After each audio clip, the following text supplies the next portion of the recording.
कहानी शुरू होती है 1971 से। बंगालियों का पाकिस्तान से अलग हो जाने का जख्म अभी ताजा था। पूरी पाकिस्तानी कौम के जज्बात जख्मी थे और पूरी दुनिया ये समझ रही थी कि पाकिस्तान दोबारा कभी खड़ा नहीं हो पाएगा। उन्हीं दिनों पाकिस्तान की तारीख का एक सबसे बड़ा फैसला लिया गया। एक ऐसा फैसला लिया गया जिसने पाकिस्तान की तारीख का रुख बदल दिया। एक ऐसा फैसला जो मुकम्मल खामोशी में लिया गया, मगर आने वाली नस्लों के मुकद्दर में ताकत के तौर पर लिखा गया। बिल आखिर फाइनली पाकिस्तान ने एटमी ताकत बनने की जद्दोजहद शुरू कर दी। एक दिन डॉक्टर अब्दुल कदीर खान पाकिस्तान आ गए। ना कोई तकरीर की, ना कोई बड़ा ऐलान किया और ना ही कोई बड़ी अनाउंसमेंट की। चुप करके पाकिस्तान आ गए।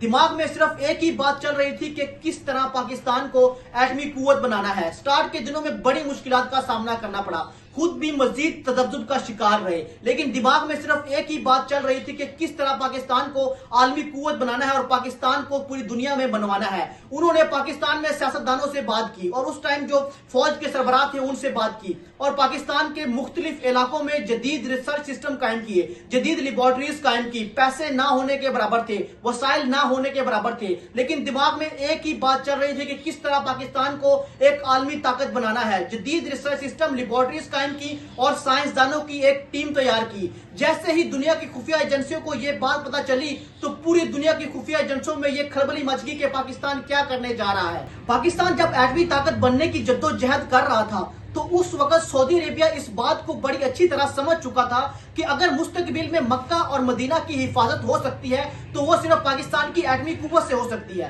सऊदी अरब ये बात बड़े अच्छे से समझ चुका था कि अगर ईसाइयों से, यहूदियों से, मगरबी ताकतों से सऊदी अरेबिया मक्का और मदीना को कोई बचा सकता है, इसका तहफ्फुज कर सकता है, तो वो सिर्फ पाकिस्तान है।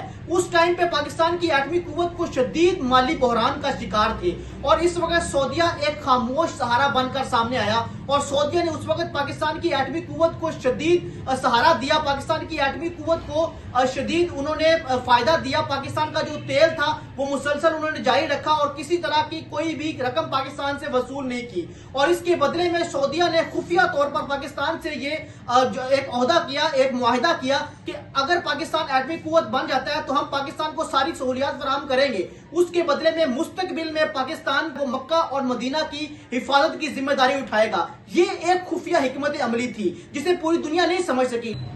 वक्त गुजरता गया, भारत ने एटमी धमाके किए।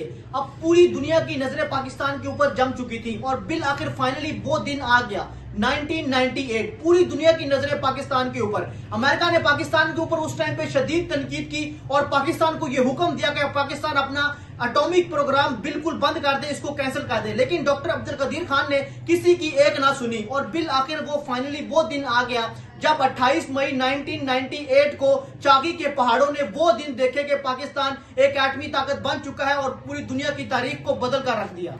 अब यहां पर भारत ने एक बहुत बड़ी बेवकूफी की। भारत ने पाकिस्तान के न्यूक्लियर सिस्टम का मजाक उड़ाते हुए, पाकिस्तान के न्यूक्लियर सिस्टम को नॉन सीरियस करार देते हुए यहां पर एक फिल्म बनाई मिशन मजनू। अब फिल्म मिशन मजनू जो एक थर्ड क्लास फिल्म है, उसमें यह दिखाया गया, उसमें मुकम्मल तौर पर जासूसी को दिखाया गया और यह जाहिर करवाया गया कि पाकिस्तान का जो न्यूक्लियर सिस्टम है ये एक इंतहाई नॉन सीरियस न्यूक्लियर सिस्टम है और ये जो न्यूक्लियर पावर है ये एक गैर संजीदा लोगों के हाथों में है। अब भारत की इस फिल्म मिशन मजनू जो कि एक जासूस के तौर पर पाकिस्तान में भेजा जाता है और पाकिस्तान की जो सारी जो न्यूक्लियर पावर को लेकर जो इंफॉर्मेशन है उसको लीक किया जाता है और उस सारी इंफॉर्मेशन के बेसिस पर ये फिल्म में दिखाया जाता है कि पाकिस्तान की जो न्यूक्लियर पावर है वो एक गैर मामूली, गैर संजीदा और बिल्कुल हल्की सी ना होने के बराबर है। अब भारत की इस फिल्म मिशन मजनू को आलमी मीडिया ने ना सिर्फ रिजेक्ट किया बल्कि उसे एक जोक करार दिया। पाकिस्तान के पास ऐसे बैलिस्टिक मिसाइल मौजूद हैं जो चंद मिनटों में हजारों किलोमीटर दूर अपने टारगेट को निशाना बना सकते हैं। एक स्ट्रेटेजिक वारहेड पूरे खित्ते को अपने लपेटे में ले सकती है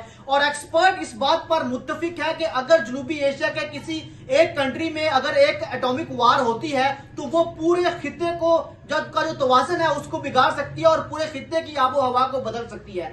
याद रहे कि जब हिरोशिमा और नागासाकी के ऊपर एटम बॉम्ब फेंके गए थे तो वहां पर चंद मिनटों में इतनी तबाही फैली थी कि चंद मिनटों के अंदर अंदर पूरे शहर आग की लपेट में आ गए और वहां से इंसानियत का खात्मा हो गया। और ना सिर्फ वहां से इंसानों का खात्मा हो बल्कि वहां पर जो जानवर थे या दीगर जो मखलूक थी उसका भी वहां पर खात्मा हो गया। और आज भी ये साइंस कहती है कि जितने भी वहां पर नई मखलूक जन्म लेती है हिरोशिमा और नागासाकी में, उनमें किसी ना किसी प्रॉब्लम्स को पहले ही उसमें मौजूद होती है और प्रॉब्लम्स को फेस करना पड़ता है।